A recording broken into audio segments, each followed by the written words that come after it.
papatungan ko nitong gloss na to. Since summer nga ngayon guys, syempre lahat ng product natin ngayon is perfect for summer. Syempre, nandito na si Mr. Gloss na sikat ngayon dito sa TikTok. And syempre, papakita ko sa inyo guys kung gaano siya kabongga. Tignan nyo hindi na nga dadry ang iyong lips dahil plakado to mga mi.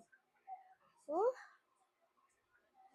so, glossy.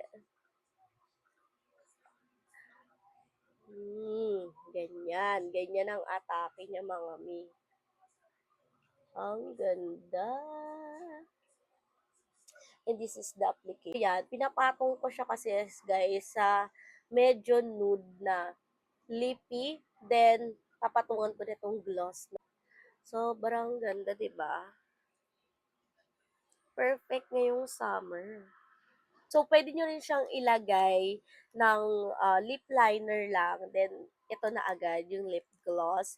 Pero, mas maganda kasi, feeling ko lang sa akin lang naman yun. Eh, nilalagyan ko pa rin siya ng lippy na bahagya. Then, lalagyan ko nitong gloss. Super ganda, me. And, nasa yellow basket ko lang yan.